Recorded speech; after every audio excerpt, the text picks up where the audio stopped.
Tout, tout, tout, tout, tout, tout, tout. Oui, ce chien a peur de la force.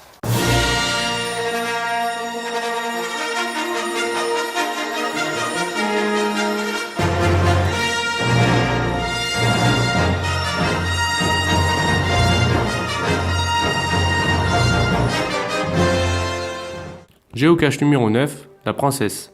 Après avoir semé les deux ennemis, ils se mettent à la recherche de la princesse Leia. Mais c'est sans compter son changement d'apparence. Elle s'est en effet transformée en paysanne et fait mine d'arroser des plantes. De la vache, mon premier est tiré. Géocache numéro 10, les soldats clones. La princesse Leia a rejoint les rangs aux côtés de Luke. Ils se font attaquer par une dizaine de Stormtroopers. Dans la bataille, Luke perd son sabre. Il va devoir utiliser la force pour le récupérer. Géocache numéro 11, Chewie. Le combat terminé, Han Solo les invite à rencontrer Chewbacca.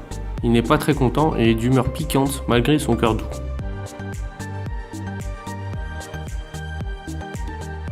Géocache numéro 12, ordure compressée. Pas sorcier, mon deuxième est. L'équipe tombe dans un compresseur d'ordures.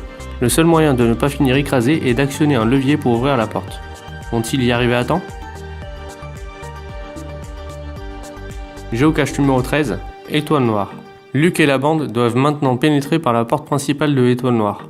Pour cela, il leur faut trouver l'interrupteur camouflé dans le décor. Défavorable, mon troisième est.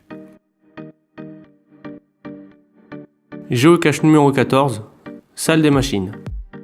Les voici maintenant près de la salle des machines.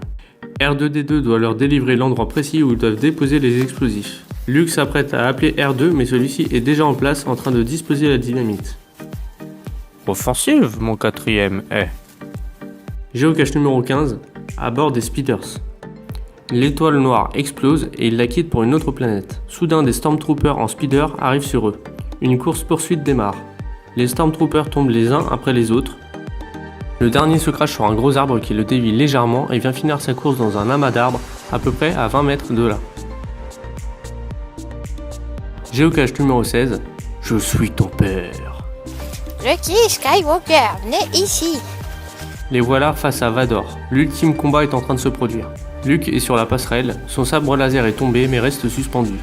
Luke saute dans le vide afin de s'accrocher à bout de bras à la passerelle. Il récupère son sable, remonte et assène un violent coup dans le corps de Dark Vador, qui tombe à genoux puis dans le gouffre de la mort. La solution à cette énigme, mon tout, est.